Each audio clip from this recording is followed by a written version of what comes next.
အားလုံးကိုယေရှုနာမ၌မင်္ဂလာပါလို့ရှေးဥစွာနှုတ်ဆက်ပါတယ်ကျွန်တော်ရဲ့ Faith and Joy Channel လေးကနေပြီးတော့မှအားလုံးကိုပြန်လည်ကြိုဆိုလိုက်ပါတယ်ကျွန်တော်ဒီနေ့ကွာရတိုင်းလုပ်တဲ့အခါမှာခွန်အားရတဲ့ကျမ်းစာကိုအနေငယ်ပြန်လည်ပြီးတော့မှဝင်ငါပေးခြင်းပါတယ်ဒီနေ့ကတော့ကျွန်တော်တို့အော်တိုဘာလ1ရက်နေ့ဖြစ်ပါတယ်အော်တိုဘာလ1ရက်နေ့မှာရောမဩဝါဒစာအခန်းကြီး73အခန်းငယ်1ကနေပြီးတော့မှခွန်ထီကိုကျွန်တော်ဆင်ခြင်အောင်ပေးတဲ့အခါမှာကျွန်တော်ခွန်အားရတဲ့ကျမ်းစာကိုကျွန်တော်အနေငယ်ပြန်လည်ပြီးတော့မှဝင်ငါပေးမှာဖြစ်ပါတယ်ဆရာကြီးလုပ်ခြင်းမဟုတ်ပါဘူးကျွန်တော်လည်းလေ့လာနေစေသူပြောဖြစ်တယ်ပေါ့နော်ဒါကြောင့်အားလုံးကိုချစ်ချင်းမေတ္တာနဲ့ပြန်လည်ဝင်ငါခြင်းဖြစ်ပါတယ်ကဲဟုတ်ပြီဒီနေ့ရောမဩဝါဒစာအခန်းကြီး73အခန်းငယ်1ကိုကျွန်တော်ပထမဦးဆုံးဖတ်ကြားလိုပါတယ်အစိုးရသောမင်းအာဏာဇက်၏အုပ်စိုးခြင်းကိုလူတိုင်းဝန်ခံစေအကြောင်းမူကားဖျားသခင်၏အခွင့်မရှိလျင်မင်းအာဏာဇက်မရှိအာဏာဇက်ရှိသည်များသည်ဖျားသခင်ခံထားတော်မူရာဖြစ်သည်ဆိုပြီးတော့မှနှုတ်ကပတ်တော်မှာပြောထားပါတယ်ဒီနှုတ်ကပတ်တော်အရာပေါ့နော်ကျွန်တော်တို့ဓာတ်ရိုက်ပြန်လည်ပြီးတော့မှကျွန်တော်တို့နားလည်ဖို့ရန်အတွက်ရှင်းပြရမယ်ဆိုရင်တော့ကျွန်တော်တို့အားလုံးလူသားတွေအားလုံးဒီကျွန်တော်တို့ရဲ့သက်ဆိုင်ရာအုပ်ချုပ်မှုเนาะကျွန်တော်တို့အုပ်ချုပ်နေတဲ့လူတွေရဲ့သူတို့ရဲ့အာဏာသူတို့ရဲ့ပြောတဲ့စကားသူတို့ရဲ့ကျွန်တော်တို့ဘောနော်ဒီစီမံခွဲခန့်ထားတဲ့အရာတွေကိုကျွန်တော်တို့ကဝန်ခံရမယ်လို့ဓာတ်ရိုက်အဓိပ္ပာယ်တက်ရောက်နေတဲ့အရာကိုတွေ့ရပါတယ်။ဘာကြောင့်လဲဆိုတော့ကျမ်းစာထဲမှာကဘုရားသခင်ကမင်းအာဏာဇက်ကိုဝန်ခံပါတဲ့အကြောင်းမူကားဆိုတာကဘာကြောင့်လဲပေါ့နော်ဆက်ပြီးတော့မှရှင်းပြပေးရတဲ့အရာကဘုရားသခင်ကြီးအခွင့်မရှိရင်မင်းအာဏာဇက်မရှိဘူးတဲ့ဒါကြောင့်ကျွန်တော်တို့သိထားရမယ့်အရာတစ်ခုကတော့အရာအလုံးဒီဘုရားသခင်ရဲ့အခွင့်ပေးမှုကြောင့်ဖြစ်ပျက်နေတဲ့အရာတွေဖြစ်တယ်ဆိုတာကိုကျွန်တော်တို့အရင်ဆုံးသိထားဖို့လိုအပ်တာဖြစ်ပါတယ်ဒါကြောင့်ဘုရားသခင်ရဲ့အခွင့်မရှိဘူးဆိုရင်မင်းအာဏာဇက်မရှိဘူးဒါကြောင့်ယုံကြည်သူဘုရားသားသမီးတွေအနေနဲ့ဘုရားသခင်ရဲ့အခွင့်ပေးခြင်းကြောင့်ကျွန်တော်တို့ကိုအုပ်စိုးမဲ့သူတွေကိုဘုရားသခင်ကခွဲခန့်ပေးရတယ်ဆိုတဲ့အရာကိုရှေးဥစွာနားလည်ထားရမှာဖြစ်ပါတယ်เนาะပြီးတော့မှမင်းအာဏာဇက်မရှိဘူးတဲ့เนาะအာဏာဇက်ရှိသည်များသည်ဘုရားသခင်ခံထားတော်မူရာဖြစ်ပါတယ်အာဏာဇက်တစ်ခုတည်းမဟုတ်ဘူးအာဏာဇက်ရှိသည်များလို့ပြောထားပါတယ်ဒါကြောင့်အကုန်လုံးကဘုရားသခင်ခွဲခန့်မှတ်သားရတာဖြစ်တယ်ဆိုတာကိုကျွန်တော်တို့နားလည်ရမှာဖြစ်ပါတ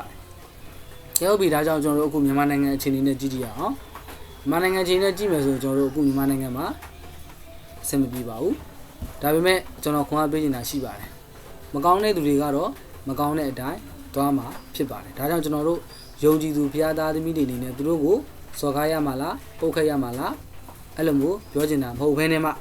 ကျွန်တော်တို့ဒီဘုရားသခင်ရဲ့အခွင့်ပေးမှုကြောင့်ဘုရားသခင်ရဲ့အလိုတော်ထဲမှာသွားလာတတ်ဖို့ရန်အတွက်ဘယ်အရာကိုမဆိုဉာဏ်ပညာရှိနဲ့เนาะကျွန်တော်တို့ဝေဖန်ပိုင်းခြားပြီးတော့မှနာခံတတ်ဖို့လိုအပ်တယ်ဆိုတာကိုကျွန်တော်က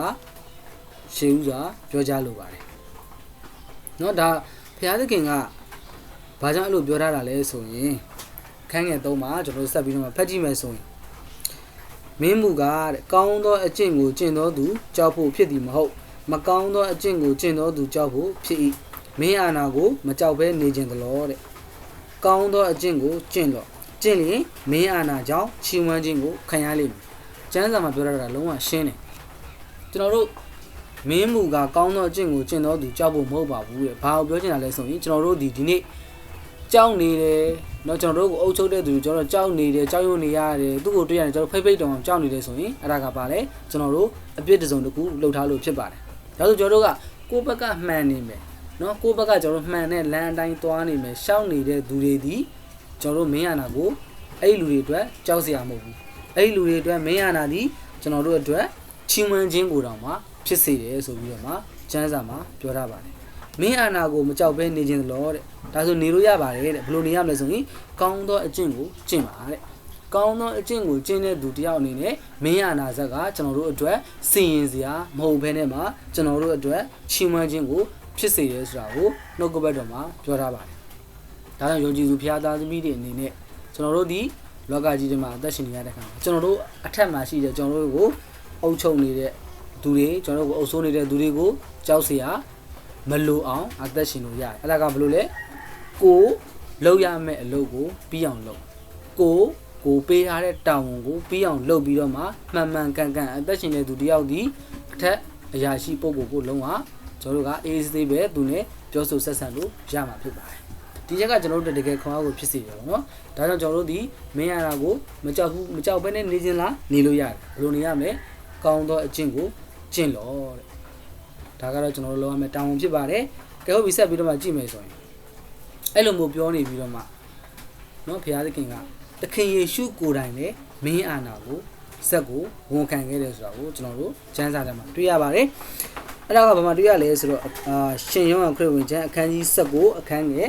17မှာတွေ့ရတာဖြစ်ပါတယ်အခန်းငယ်17မှာဘယ်လိုမျိုးသခင်ယေရှုဝန်ခံထားတာလဲဆိုရင်သခင်ယေရှုကိုပေါ့နော်ဒီလဝါကတိုင်းမှာတက်တင်ပြီးတော့မှတက်ဖို့ရန်အတွက်ဒီကျွန်တော်တို့ယေဘရဟိတ်တွေကတောင်းဆိုကြတယ်တောင်းဆိုတဲ့အခါမှာသခင်ယေရှုကကျွန်တော်တို့ပြလက်မင်းရဲ့ရှေ့ကိုရောက်သွားတဲ့အခါမှာအခန်းငယ်17မှာအထက်အရက်မှာအခွင့်မရလျင်မင်းကြီးသည်ငါ့ကိုအဘယ်သို့များမပြုတ်ပါထို့ကြောင့်ငါ့ကိုမင်းကြီးလက်သို့အနံ့တော်သူသည်တာ၍ကြီးသောအပြစ်ရှိသည်ဟုမိန့်တော်မူပြောနေတာကဘာလဲဆိုရင်တော့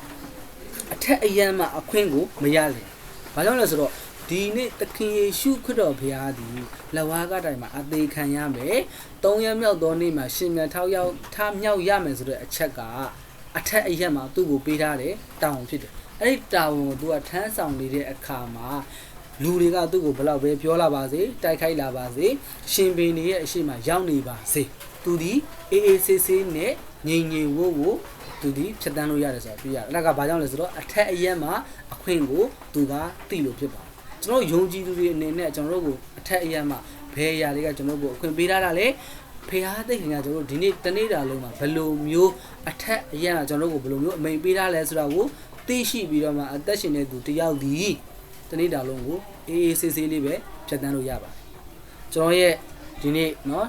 နောက်ကပတ်တရားတော်ကိုနားထောင်နေတဲ့အထက်မှာအလုပ်သမားတွေလည်းပါကောင်းပါနိုင်တယ်အလုပ်သမားတွေပါတယ်ဆိုရင်လည်းကျွန်တော်တို့ဒီနေ့တနေ့တာလုံးကျွန်တော်အလုပ်ထဲမှာချောချောချူချူကောင်းမှုဖြတ်တန်းသွားလာခြင်းနဲ့ဆိုရင်တော့ကျွန်တော်တို့ဒီယုံကြည်သူတွေအနေနဲ့မနဲ့မိုးလင်းအစမှာအထက်အရက်မှာကျွန်တော်တို့ကိုပေးတဲ့အတန်ကိုကြားပြီးတော့မှနေ့ကျွန်တော်တို့တနေ့တာကိုသွားမယ်ဆိုရင်တော့ကျွန်တော်တို့ရဲ့တနေ့တာလုံးဒီအေးအေးဆေးဆေးလေးအလုပ်ထဲမှာလည်းအဆင်ပြေမယ်အထက်လူကြီးနဲ့လည်းအဆင်ပြေမယ်အားလုံးအဆင်ပြေချောမွေ့စွာနဲ့ဖြတ်တန်းသွားလို့ရမယ်ဆိုတာကိုကျွန်တော်ကဒီနေ့ပြောပြချင်တာဖြစ်ပါတယ်ကျွန်တော်ကိုယ်တိုင်လည်းအဲ့လိုမျိုးကျွန်တော်ခံစားခဲ့ရတယ်နော်မနက်မိုးလင်းလာနဲ့ဖခင်သခင်ကိုအချိန်ပေးပြီးတော့မှဖြတ်တန်းတဲ့တနေ့တာနဲ့မနက်မိုးလင်းလာနဲ့ကိုလှုပ်ရှားရှိရတွေပဲလှုပ်ပြီးတော့မှဆူတောင်းဖို့မေ့နေတဲ့အချိန်တွေကျန်းစာဖတ်ဖို့မေ့နေတဲ့အချိန်တွေအဲ့လိုအချိန်တွေရှိခဲ့မယ်ဆိုရင်တရက်တာလုံးဒီအဆင်မပြေတော့ဘူးဒါကကျွန်တော်ဖခင်သားသမီးတွေကိုပြောချင်တာဖြစ်ပါတယ်မယုံကြည်သူတွေကိုတော့ကျွန်တော်ကဒီຢာကိုပြောမယ်ဆိုတော့သူတို့နားလည်မှာမဟုတ်ဘူးပေါ့နော်ဟုတ်ပြီကျွန်တော်တို့ဘာကြောင့်လဲဆိုတော့သခင်ယေရှုကိုယ်တိုင်လေသူကနော်ဒီနေ့မင်းအာနာဇက်ကိုဝန်ခံခဲ့တယ်ဆိုတော့တွေ့ရတယ်ဘာကြောင့်ဝန်ခံခဲ့တာလဲဆိုရင်အထက်အရက်မှာအမိန်ကြောင့်သူကဝန်ခံခဲ့တာဖြစ်ပါတယ်ဒါကြောင့်ယုံကြည်သူတွေအနေနဲ့ကျွန်တော်တို့ရဲ့အသက်တာထဲမှာလည်းဒီနေ့ရုံးမဩဝါဒစာအခန်းကြီး73အခန်းငယ်1ကနေခွန်ထိပေါ့နော်ကျွန်တော်ကတော့အသေးစိတ်မဖတ်တော့ဘူးအချိန်အရင်မရတဲ့အတွက်ကြောင့်ကျွန်တော်တို့ဖတ်ကြည့်မယ်ဆိုရင်ပို့ပြီးတော့မှနားလည်နိုင်တယ်ရှင်းလင်းနိုင်တယ်ဒါကြောင့်အခန်းကြီး73မှာပြောထားတဲ့အရာကတော့မင်းအာနာဇက်ကိုအစိုးရသောမင်းအာနာဇက်အုပ်စိုးခြင်းကိုလူတိုင်းဝန်ခံပါတဲ့ဒါဆိုတော့ကျွန်တော်ရဲ့အသက်တာထဲမှာစဉ်းစားရမယ့်အရာကတော့ဘာကြောင့်ဖခင်သခင်ကဝန်ခံခိုင်းတာလဲဆိုရင်သူအလိုရှိလို့ဖြစ်ပါတယ်နောက်တစ်ချက်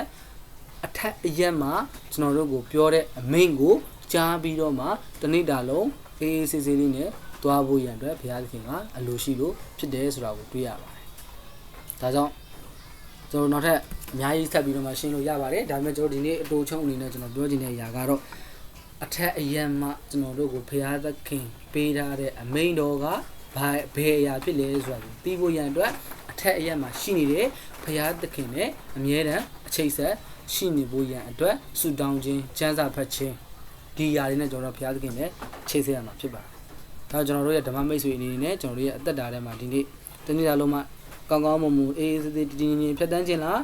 မင်းအာနာဇက်ကိုမကြောက်ဘဲနဲ့အေးအေးဆေးဆေးဖြတ်တန်းခြင်းလားဒါဆိုရင်တော့အချုပ်အားဖြင့်ကတော့ဘုရားသခင်ရဲ့နှုတ်ကပတ်တော်အတိုင်းအသက်ရှင်တော်သူသည်အရာအလုံးကိုကြောက်စရာမလိုဘဲနဲ့မှဘုရားသခင်ရဲ့အခွင့်အတိုင်းအေးအေးဆေးနေလို့ရမယ်ဆိုတာကိုကျွန်တော်ကဒီနေ့